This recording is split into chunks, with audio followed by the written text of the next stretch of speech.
നടൻ ബാലയും മുൻ ഭാര്യ അമൃത സുരേഷും തമ്മിലുള്ള തർക്കങ്ങൾ നേരത്തെ മാധ്യമങ്ങളിൽ നിറഞ്ഞ വാർത്തയായിരുന്നു. അതിനുശേഷം ചെന്നൈയിലുള്ള കസിനായ കോകിലയുമായി ബാലയുടെ മൂന്നാമത്തെ വിവാഹം നടന്നിരുന്നു. എന്നാൽ തന്റെ ഭാഗത്തെ കാര്യങ്ങൾ ഇപ്പോൾ തുറന്നു പറഞ്ഞിരിക്കുകയാണ് ഗായിക അമൃത സുരേഷ്. ഫേസ്ബുക്കിൽ അമൃത സുരേഷ് താൻ നേരിട്ട പ്രശ്നങ്ങളുടെ ഉത്തരവാദിത്തത്തിൽ മാതാപിതാക്കൾ എത്രമാത്രം ബുദ്ധിമുട്ടുകൾ അനുഭവിച്ചു എന്ന് പറയുന്നു. ആളുകൾ കാര്യങ്ങളെ എങ്ങനെയെല്ലാം വിലയിരുത്താൻ നോക്കിയെന്നും ചോദ്യം ചെയ്തുവെന്നും അമൃത പറയുന്നു.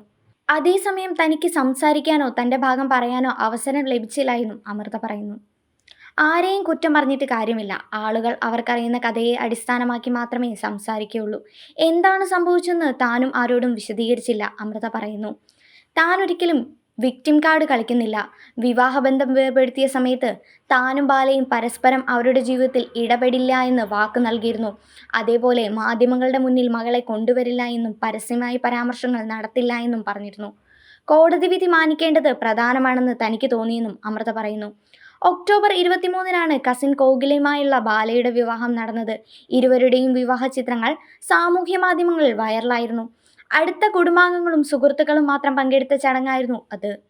എന്നാൽ വിവാഹ സമയത്ത് ബാല ഒരുപാട് വിമർശനങ്ങൾ നേരിട്ടിരുന്നു. കോകില തന്നെ ചെറുപ്പം മുതൽ സ്നേഹിക്കുകയായിരുന്നുവെന്നും അതിനാലാണ് വിവാഹം കഴിച്ചതെന്നും ബാല പറയുന്നു.